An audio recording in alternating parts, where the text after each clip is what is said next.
Welcome back to the JW Thoughts Studio. My name is Wally, and today we are going to look at another Bible short with Wally.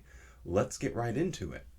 Now, our first time we were in the book of Genesis and we discussed the tree of life. So now we're going to move on to the book of Exodus and look at a rather curious story about Moses, a foreskin, his wife, and God trying to kill him.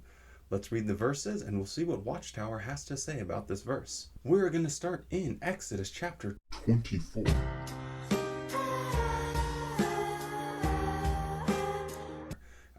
Previously, Jehovah had given Moses the commission that he was going to tell Pharaoh that he needed to let the Israelites go so that they could worship Jehovah God. Let my people go. No. But then this curious thing happens. Verse 24. Now it came about on the road at the lodging place that Jehovah got to meet him and kept looking for a way to put him to death. Finally, Zipporah took a flint and cut off her son's foreskin and caused it to touch his feet and said, "It is because you are a bridegroom of blood to me." Consequently, he let go of him. At that time she said, "A bridegroom of blood because of the circumcision." And that's it. You serious? So what does Watchtower have to say about this account?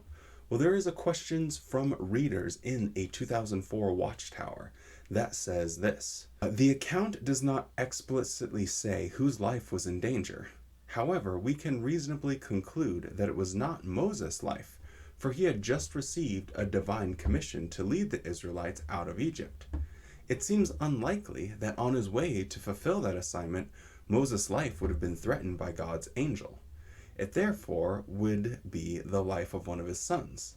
The law given earlier to Abraham regarding circumcision stated, Throughout your circumcision surgery recovery time, it's important to keep the incision area from getting wet. An uncircumcised male who will not get the flesh of his foreskin circumcised, even that soul must be cut off from his people. He has broken my covenant. Moses had apparently neglected to circumcise his son, and thus the boy's life was threatened by Jehovah's angel. So, I don't really understand how Watchtower comes up with this notion that it was A, the son's life that was in danger, and then B, they just get kind of wacky whenever they say it wasn't God, but it was God's angel. Because when you look at that verse, it says clearly that Jehovah met him on the road. So where they come up with this, well, it couldn't have been Jehovah, but it was Jehovah's angel, that really makes no sense whatsoever. Another interesting thing to note is how the New World Translation reads this verse. It's really interesting that they just use the word, and God kept looking for a way to put him to death. Most translations translate this as, he was looking to put Moses to death. So I'm not, a professor of ancient Hebrew or anything like that. Oh, but I did stay at a Holiday Inn Express last night.